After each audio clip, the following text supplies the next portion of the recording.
আসসালামু আলাইকুম সবাইকে। কেমন আছেন আপনারা সবাই? আজকে গুরুত্বপূর্ণ একটা টপিক। এটা মার্কেটে বছরে একবার বা ২-৩ বছরে একবার এরকম প্যাটার্ন তৈরি হয়। তো এরকম এই ফান্ডামেন্টালটা আপনাদেরকে বোঝাবো। আজকে টপিকটার নাম হলো ব্লো অফ টপ। এই ধরনের প্যাটার্ন কখন হয়, এই প্যাটার্নটাকে আপনাদেরকে আমি দেখাই। এই ধরনের প্যাটার্নটা হওয়ার পরে কি হয়, বা বিশ্বের রাজনৈতিক পরিস্থিতি, অর্থনৈতিক পরিস্থিতি, বিভিন্ন ধরনের বিভিন্ন বিষয়ের যে হিডেন বিষয়গুলো থাকে, সেই প্রেক্ষিতে এই বিষয়টা তৈরি হয়।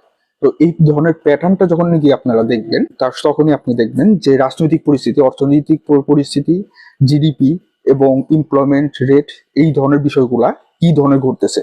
তখন সেটার সাথে ম্যাচিং করে এই প্যাটার্নটার ঠিক হইতেছে কিনা সেটার সাথে ডিপেন্ড করে তখন আপনি একটা একটা লং টাইম প্রিপারেশন নেবেন।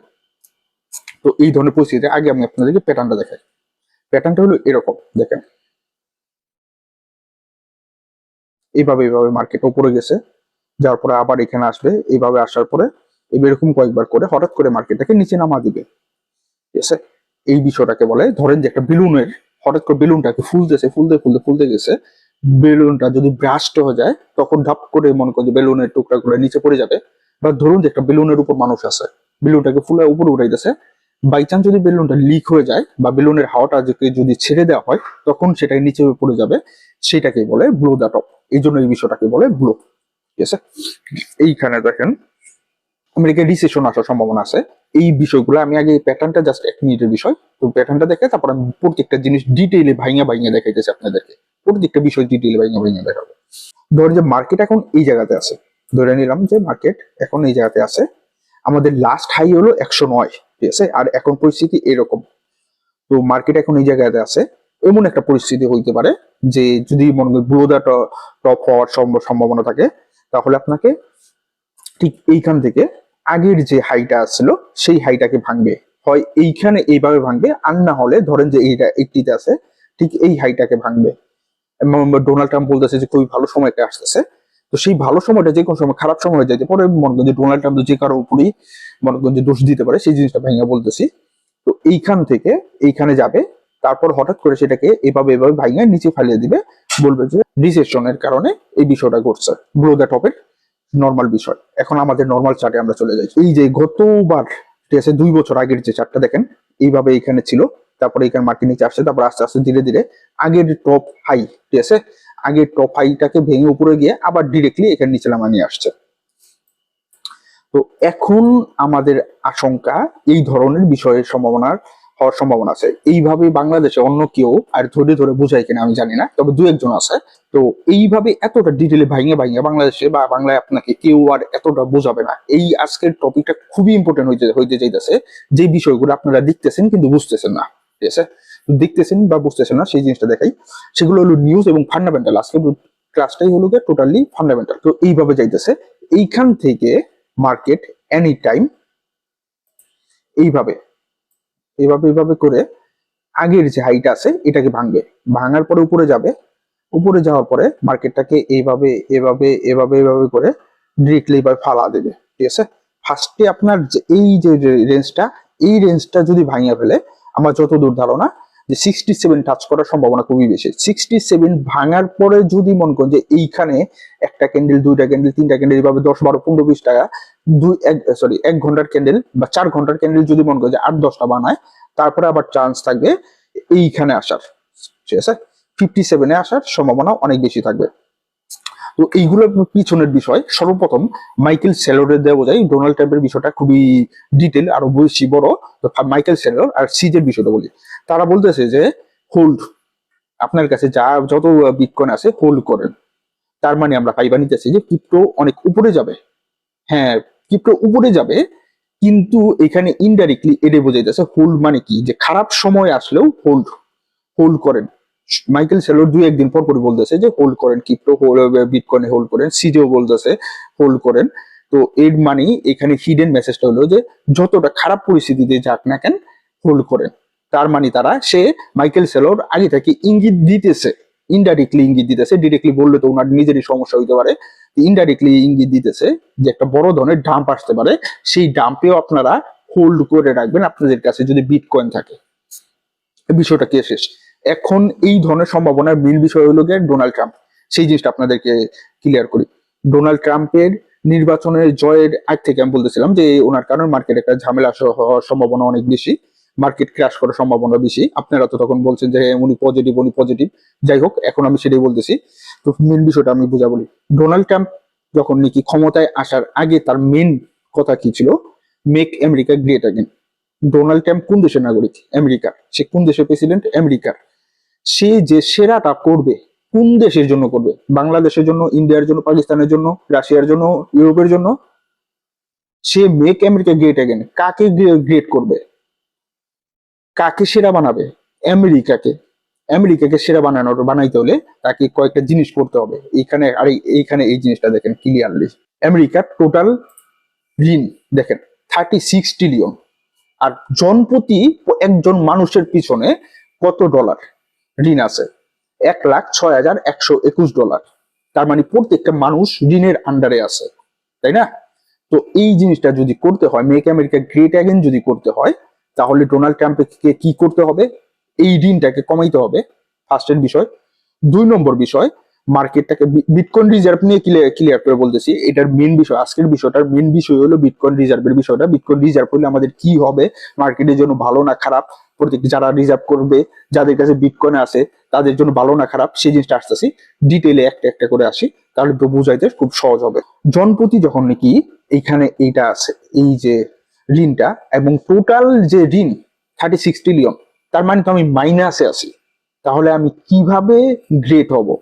গ্রেট হইতে হইলে তাহলে আমার এইগুলা কমাইতে হবে। এখন কমাইতে গেলে আমেরিকার হাতে, মানে যেখানে ঋণই আছে সেখানে আর হাতে টাকা আসলে তো সেই ঋণই যাবে। তো আমেরিকা একজন বিজনেসম্যান, তিনি ইউক্রেনের সাথে বা ইউক্রেনের প্রেসিডেন্টের সাথে কি ধরনের কাহিনীটা করলেন যে আমাদের তোমার কোন সম্পদ দাও, তারপর আমি তোমার কিছু দিব। তো ডোনাল্ড ট্রাম্প কি অকারণে আপনাদেরকে দিবে? যে ডোনাল্ড ট্রাম্প মার্কেটটাকে উপরে নিয়ে গেল আর আপনারা প্রফিট করলেন, ডোনাল্ড ট্রাম্প বসে বসে আলু খাইলো। বিষয়টা তেমন না। ধরেন আমি একটা মানুষ, আমার আন্ডারে 5 জন মানুষ কাজ করে, আমার আন্ডারে 5 জন আছে, যে 5 জনকে আমি বেস্ট বানাবো। আমার একটা গুদাম থেকে প্রতিদিন খাবার দিয়ে তাদেরকে আমি মানে শক্ত সামর্থ্য করি। এখন যদি আমি ঋণে থাকি, আমার গুদাম একটা শেষ, তো তাদেরকে এখন আমার এগুলো খাইতে হবে। ভবিষ্যতের কথা চিন্তা করে সেই গুদামটাকে আমার ফুলফিল করতে হবে। সেই গুদামটাকে ফুলফিল করার আগে আমার যে পরিমাণ ঋণ আছে সেই ঋণটাকে যদি আমি কভার করে ফেলি, তাহলে আমার অর্থনীতিটা একটুখানি শক্ত হবে। তো ডোনাল্ড ট্রাম্প আগে এই ঋণটাকে আছে না কমাবে, জনপ্রতি মানুষের প্রতি ঋণগুলো কমাবে, ঠিক আছে? তারপরে গিয়ে অন্য কিছু। এখন যে মেন বিষয়, গোল্ড তাদের কাছে নাই, গোল্ড তাদের কাছে পর্যাপ্ত পরিমাণ নাই। তো তারা এখন ডিজিটাল গোল্ড বানাইতে চাইতেছে।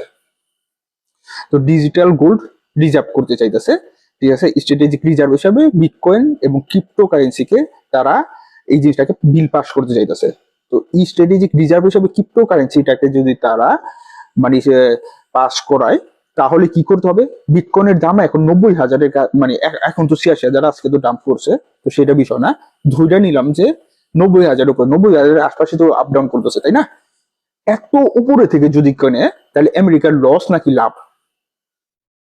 একবার জাস্ট চিন্তা করেন। তো আমেরিকার সবকিছু তো ডিপেন্ড করে আমেরিকার উপরে ক্রিপ্টোকারেন্সিটা, তাই না? তো আমেরিকা কি যাবে, উপর থেকে কিনতে যাবে না নিচ থেকে কিনতে যাবে? প্রথম বিষয় হলো এটা, মাথায় জাস্ট ঢুকেন। 2 নম্বর বিষয়, আমেরিকা যদি বলে যে বিটকয়েন সবকিছু আমি রিজার্ভ করবো, গোল্ডের সাথে একটুখানি তুলনা করেন, সারা বিশ্বের 70% স্বর্ণ বা গোল্ড আমেরিকার কাছে, আর বিটকয়েনের মানে 90% সাপ্লাই হয়ে গেছে, 10% বা 5% বাকি আছে। সেই 90% যে বিটকয়েন পৃথিবীর বিভিন্ন জায়গার বিভিন্ন দেশ, বিভিন্ন মানুষ, বড় বড় কোম্পানি, বিভিন্ন জনের কাছে। তাহলে আমেরিকা মাত্র 5% বাকি আছে। সেই 5% আসতে প্রায় 4-5 বছর, 10 বছর সময় লাগবে, ঠিক আছে, তাই না? তো আমেরিকা এখন তাহলে বিটকয়েন কোথায় পাবো? মার্কেটে তো আর এখন বিটকয়েন নাই, যাকে যা আছে তার সে বিভিন্ন মানুষের কাছে, তাই না? তো আমেরিকা কি করবে এখন? বিটকয়েনটাকে ডাম্প করাবে বা ক্রিপ্টোকারেন্সিটাকে ডাম্প করাইতে চাবে। মানুষ সেল করব, প্রথম বিষয়। 2 নম্বর বিষয়, দাম কমবে। দাম যদি কমে, তখন আমেরিকা রিজার্ভ করা শুরু করবে, ঠিক আছে? ফার্স্টের দিক দিয়ে আপনাদেরকে একটা ভালো জিনিস দেখাবে যে হ্যাঁ ঠিক আছে, আপ গেছি, ঠিক আছে, আপে যা আপনারা প্রফিট নেওয়ার জন্য একটু সেল করবেন, সেই জিনিসটা ফার্স্টে নিবে, ফার্স্টে কিছু নিবে। তারপরে কি করবে? প্যানিক ঢুকা দিবে যে সেল করো না কেন, মার্কেট নিচে গেল, ঠিক আছে, আবারও মনে করেন তখন যখন কি ডাউন হওয়াটা শুরু হবে, তখন কি হবে, প্রতিদিন কি প্রতি সপ্তাহে 2টা 3টা করে নেগেটিভ নিউজ আসা শুরু করবে। এই যে আজকে এটা এলো, কালকে ওটা হলো, কালকে হ্যাক হলো, পরশুদিন স্পাম হলো, আজকে মুখের টাকা হারাইছে, তারপরে কেউ একজন বার্ন করছে। এইভাবে মার্কেটটাকে ডাউন করানো হবে। মার্কেটটাকে 60 থেকে 70 মাঝখানে আর যদি রাখতে পারে আমেরিকার জন্য নর্মাল।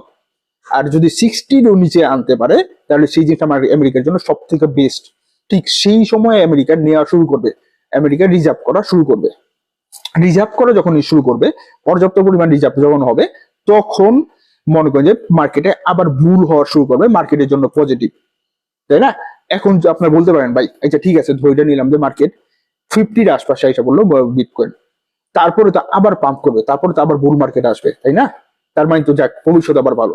এইখানে হলো গিয়া স্ট্র্যাটেজিক রিজার্ভ, এটা যদি পাস হয়ে যায়, যখন নাকি পাস হওয়ার পরে তো রিজার্ভ করবে, পাস হয়ে গেলে রিজার্ভ করা যখন শুরু করবে, তখন একটা আপনাদেরকে আমি উদাহরণ দিই। রিজার্ভ হয়ে গেলে, তখন পাস হয়ে গেলে, তখন আমেরিকা বলবে বিভিন্ন ধরনের স্ক্যাম শুরু হবে এবং হ্যাকিং শুরু হবে। তখন আমেরিকা বলবে, ধরেন যে বা আমাদের দেশ বা সরি ভুটানের কাছেই 13,000 যে বিটকয়েন আছে, এটা তো জানেন নর্মালি ভুটানের কাছে 13,000 বিটকয়েন আছে, বা তারা কিনছে লোতে, এর আগে তারা সেলও করছে।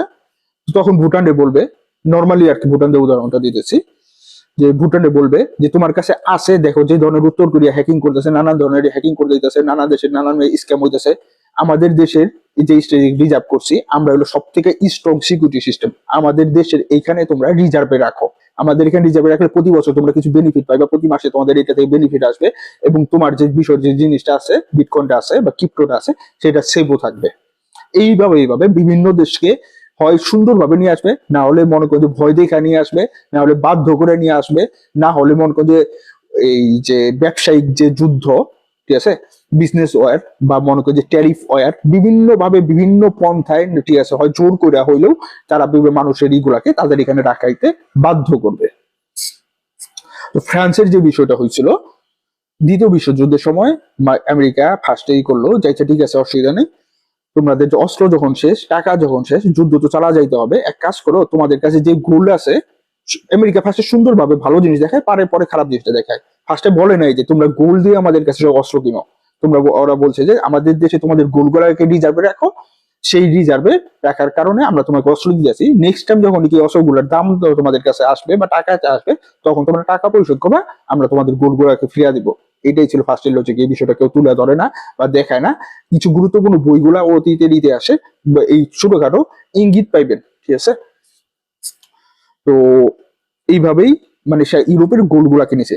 সেকেন্ড বিষয়, যখন নাকি দেখতেছে যে না তারা টাকা পরিশোধ করতে পারতেছে না, পরে বলে যে তোমার যে এই সময়ের মধ্যে যদি টাকা পরিশোধ করতে না পারো, তাহলে এই গোল্ড গুলা আমাদের। এই যে বিষয়টা হইলো বা এই বিষয়টা গেল, ফ্রান্স 1960 সালে বলে যে আমাদের যে পরিমাণ গোল্ড আপনাদের কাছে রিজার্ভ করা আছে, অস্ট্রেলিয়ার টাকা আমরা পরিশোধ করে ফেলছি, এখন আমাদের গোল্ড গুলো ফেরত দেন, আমরা আমাদের দেশে রিজার্ভ করব। তখন ফ্রান্সের সাথে আমেরিকার একটা যুদ্ধর মতো মানে বাকবিতণ্ডা শুরু হইলো, না আমরা দিব না, আমাদের এখানে ভালো আছে দেশ, তোমরা নিয়ে কি করবা, এই তোমরা যদি নিয়ে যাও সেটা চায়না বা রাশিয়ার কাছে চলে যাবে, নানান ধরনের নানান বিষয় মনে করেন যে আমেরিকা নানান ফোন করতে ঠিক আছে, কিছু পরিমাণ দিল এবং বাকি কিছু পরিমাণ তাদের এখানে রেখে দিল। চায়নাটা যে রাখা আছে, চায়নাটা তারা আর ফেরত দেয় নাই। তো এখানে পুরোটা ভিডিওটা কিন্তু ফান্ডামেন্টাল বর্তমান পরিস্থিতির উপর আপনাদেরকে বোঝাইতেছি। ভবিষ্যতের এই মানে 1 বছর 2 বছর পরে যারা ভিডিওটা দেখবেন, তারা সেই পরিস্থিতির উপর মেজার করে বিষয় ডিপেন্ড করে নিবেন। বা ভবিষ্যতে যদি মনে করেন যে ব্লো দ্য টপ এই ধরনের প্যাটার্ন আপনাদের মনে হয় যে আসতেছে, ঠিক আছে, এটা কিন্তু 1 দিন 2 দিনের প্যাটার্ন না, এটা একটা লং টাইমের প্যাটার্ন, 2 4 6 মাস বা বছরের প্যাটার্ন, ঠিক আছে।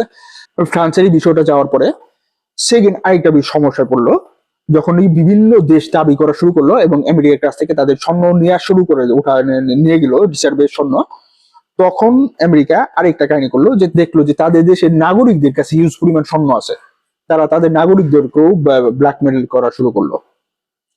আমেরিকা নতুন একটা আইন করলো, কোনো সাধারণ জনগণ কোনো গোল্ড রিজার্ভ বা তাদের পার্সোনালি তাদের লকারে বা তাদের কাছে বহন করতে পারবে না। আমেরিকার জনগণের কাছে যদি স্বর্ণ থাকে বা তারা যদি স্বর্ণ কিনে, তাহলে সেটা সরকারের কাছে আন্ডারে রাখতে হবে, জেপি মর্গানের ব্যাংকের আন্ডারে রাখতে হবে, না হলে বা জেপি মর্গানের ব্যাংকের মাধ্যমে সেই লকারের মাধ্যমে আমেরিকার সরকারের কাছে রাখতে হবে। বুঝছেন? আমেরিকা তাহলে কখন কিভাবে যে কোনো মুহূর্তে পল্টি নাই। তো সারা বিশ্বের বিভিন্ন দেশ যখন কি এই যে রিজার্ভের টাকাটা বা রিজার্ভের ক্রিপ্টোটা তাদের দেশে রিজার্ভে রাখবে, তখন কিন্তু আপনারা লক হয়ে গেলেন গা। আমেরিকা কিন্তু আর আপনাদেরকে সেটার মনে, হ্যাঁ ঠিক আছে আপনারা উঠাইতে পারবেন, দিতে পারবেন, নানান ধরনের নানান বিষয় আছে। এইখানে আমেরিকা যে গেমটা খেলবে, আমরা যে তোমরা যে আমাদের কাছে ক্রিপ্টো গুলা যে রাখছো, এইটার এখন সিকিউরিটি হিসাবে আমাদেরকে চার্জ দিতে হবে, এটাকে ফি দিতে হবে, বাৎসরিক একটা দিতে হবে, ঠিক আছে? তারা সেটা থেকে লাভও করতেছে। এবং আমেরিকা ডোনাল্ড ট্রাম্প 100 একটা বছর গেলে বুঝতে পারবেন, আজকে এই বিষয়টা বলে দিলাম যে 100 ডোনাল্ড ট্রাম্প বলবে যে আমাদের ফার্স্টে আপনাদের কাছ থেকে নিবে, নেওয়ার সুন্দর কথা বলে নানান ধরনের নানান অফার দিয়ে নানান ধরনের নানান সুযোগ সুবিধা দেখে ফার্স্টে তারা নিবে। নেওয়ার পরে 2-4-6 মাস বছর পরে, ঠিক আছে, সে বলবে যে না, এখন তোমাদেরকে এটার জন্য আমাদেরকে ভ্যাট দিতে হবে, ট্যাক্স দিতে হবে এবং এটার জন্য ফি দিতে হবে। এরপরে আরেকটা বিষয়, ডোনাল্ড ট্রাম্প আইসাই আগের যে রাষ্ট্রপতি ছিল তার SAP 135 নামে কি জানি এটা ছিল, আমার মনে পড়তেছে না, এই আইনটা ব্যাক করে দিছে, মানে ডিজিটাল কারেন্সি বা ট্রানজাকশন নিয়ে যে বিষয়টা গত ভিডিওতে বলছিলাম। এরপরের যে প্রেসিডেন্ট হবে, সে কিন্তু এসে আবার মনে করেন যে নতুন ভাবে গঠন করার চেষ্টা করবে, নতুন ভাবে নতুন নিয়ম কানুন চালু করার চেষ্টা করবে। সে তখন দেখবেন, সে যদি মনে করেন যে মনে হয় যায় যে সারা বিশ্বের সব ক্রিপ্টো তাদের দেশে রিজার্ভ আছে, সে কিন্তু আবার মনে পল্টি নিবে যে ডোনাল্ড ট্রাম্প যা খুশি তাই করছে, ডোনাল্ড ট্রাম্প একটা পাগল ছিল, অর্থাৎ তার আইন তো ঠিক ছিল না, আমরা এখন নতুন করে আইন করবো, নতুন করে নিয়ম করবো, নতুন করে বিষয় করবো। আসলে এই বিষয়গুলা প্রধানমন্ত্রী বা প্রেসিডেন্টের আন্ডারে নির্ভর করে না, উপরের তাদের যে সব মানে একটা যে বিষয় আছে, হিডেন গভর্নমেন্ট আছে, যারা নাকি বিভিন্ন ধরনের বিভিন্ন তৈরি করে দেয়, আইন তৈরি করে দেয় যে মিস্টার প্রেসিডেন্ট এই 4 বছরে আপনার এই কাজগুলা করতে হবে। এইটা হলো আমেরিকার সব থেকে হিডেন বিষয়, যে জিনিসগুলো মানুষ জানি না বা আমরা ভাবি না বা আমরা ঘাড়াঘাড়ি করি না। ডোনাল্ড ট্রাম্পকে, বাইডেনকে দেওয়া হয়েছিল অস্ত্র, যে তুমি যুদ্ধ কয়েকটা লাগা দিয়ে আসো, এবং ডোনাল্ড ট্রাম্পকে দেওয়া হয়েছে সেই যুদ্ধগুলা থামায়া এখন মোটামুটি তুমি বিজনেসের মাধ্যমে টাকা কামানিয়ে আসো, ঠিক আছে? ডোনাল্ড ট্রাম্প খুবই মানে ব্রিলিয়েন্ট নেগোসিয়েটর। তো এই যে বিষয়গুলো, আমি যে বিষয়টা বুঝাইতে চাইছি আশা করি বুঝাইতে পারছি। এখন আরেকটা জিনিস, গতকালকে যে গত পরশু দিন যে পাম্প হলো না, পাম্প হওয়ার পরে 96 পর্যন্ত গেল, আবার মনে করে যে ডাম্প হলো, ডোনাল্ড ট্রাম্প একটা করলো, অ্যানাউন্সমেন্ট করলো। অ্যানাউন্সমেন্টের পরেই ক্রিপ্টো নিয়ে আগামী শুক্রবারে 7 তারিখে একটা সামিট হবে, সেই সামিটে আমরা ক্রিপ্টো নিয়ে একটা বিষয় নিয়ে আসবো, কয়েকটা ক্রিপ্টোর নাম বললো, এবং সেই অ্যানাউন্সমেন্টের পরেই পাম্প হওয়া শুরু হলো। আমি সাথে সাথে ভিডিও দিয়েছিলাম, এই পাম্পটাকে বলে নিউজ পাম্প, ঠিক আছে, বা ফেক পাম্প, যে পাম্পের কোনো ভিত্তি নাই। এই পাম্পের মধ্যে অনেকে মনে করেন যে লং লাগাইলেন, শর্ট লাগাইলেন, এই পাম্পটা যে কেন কোনো ভিত্তি নাই, অনেকে আমাকে গালি গালাতে শুরু করলেন। আমি বলি একটু বুঝা বলি। গত 7 দিনে শেয়ার মার্কেট ডাউন ছিল, ETF 100%, গত 7 দিনের প্রতিদিন বিপুল পরিমাণে সেল হয়েছে, মার্কেট থেকে টাকা বেরোইছে। রবিবার দিন যে পাম্পটা নিল, উপরে গেল, সোমবার দিন মার্কেট ওপেন হবে, ওপেন হওয়ার পরে মার্কেট কি করবে, এই পাম্পের সাথে কিন্তু মার্কেটের সাথে কোনো সম্পর্ক নাই, কারণ মার্কেট দেখবে ডাটা, আমার কাছে টাকা আসছে নাকি গিয়েছে, টাকা আসলে পাম্প, টাকা না গেলে যদি যায় তাহলে ডাম্প। এর মাঝখানে যে নিউজ পাম্পটা হয়েছে, উপরে গেছে, আর তারপর যখন নাকি সোমবার দিন মার্কেটটা ওপেন হলো, ওপেন হওয়ার পরে মার্কেটে দেখলো যে মার্কেট এখন কোথায় আছে, এইখানেও 96-এ আছে। তো গত 7 দিনে আমাদের ETF সেল হয়েছে, আমাদের টাকা বের হয়েছে, তো টাকা সেটা রেজিস্টার করব কি ডাউন, টাকা যখন বের হয়েছে তারা কি লাল বাতি না সবুজ বাতি, নেগেটিভ না পজিটিভ, নেগেটিভ, তার মানে মার্কেটে ডাউন করো, ডাউনে আসো। তারপরে শেয়ার মার্কেট কি হয়েছে, ডাউন, শেয়ার মার্কেট এখন কি অবস্থা, ক্র্যাশ, তাহলে মার্কেট আবারও ডাউন। তো এইভাবে যে নিউজ পাম্পিং গুলো হয় না, এই নিউজ পাম্পিং গুলো কেন হয়? নিউজ পাম্পিং হয় 2টা কারণে। সর্বপ্রথম লিকুইডেশন করার জন্য, আর নাম্বার 2 নম্বর কারণ হয় আপনাদেরকে ফোমো অথবা প্যানিকের মাধ্যমে আপনাদেরকে সেল করানোর জন্য। এই 2টাই মেন কারণ। আশা করি আমার বিষয়টা আজকে বুঝাইতে পারছি, আমি জানি না কতটুকু ভালো করে বুঝাইতে পারছি। তো আসসালামু আলাইকুম, সবাইকে ভালো থাকবেন। এবং আগামীকালকে বা আগামী পরশুর মধ্যে ভিডিও নিয়ে আসছে ফোমোনিয়া। এই ফোমোনিয়া বাংলাতে অনেক ভিডিও আছে, কিন্তু আমি অন্যরকম একটু জিনিস সহজ আকারে ছোটখাটো ভাবে একবারে ইজিলি যাতে মাথার ব্রেনে আমাদের ঢুকে যায়, সেই জিনিসটা আপনাদেরকে বোঝানোর চেষ্টা করব। মানে ক্লাসও না বা লেকচারও না, ঠিক আছে, অন্যরকম ভাবে জাস্ট একটুখানি জাস্ট ছোটখাটো আইডিয়ার মাধ্যমে বোঝানোর চেষ্টা করবো। যারা নাকি ভিডিওটা এখন যদি সাবস্ক্রাইব করেন নাই, সাবস্ক্রাইব করে নেবেন। যদি ভিডিওগুলো হেল্পফুল মনে হয় আপনারা একটু শেয়ার করতে পারেন, কারণ বাংলাতে আমি এরকম দেখি না যে এতটা ডিটেইলে কেউ বা দেখা বোঝায়। তো অন্য মানুষদের উপকার হওয়ার জন্য অনেক ধরনের অনেক প্যানিক চলতেছে, নানান ধরনের মানুষ নানান ভাবে ধরা খাইতেছে। তো তাদের কথা ভাইবা হইলেও এবং আমাদের যে নেগেটিভ বিষয়গুলো আছে সেইগুলা থেকে আমাদেরকে মনে হয় বাঁচাইতে হইলেও ভিডিওটা শেয়ার করে দেওয়ার চেষ্টা করবেন, যাতে মানুষের উপকার হয়। তো ভালো থাকবেন এবং আমার জন্য দোয়া করবেন।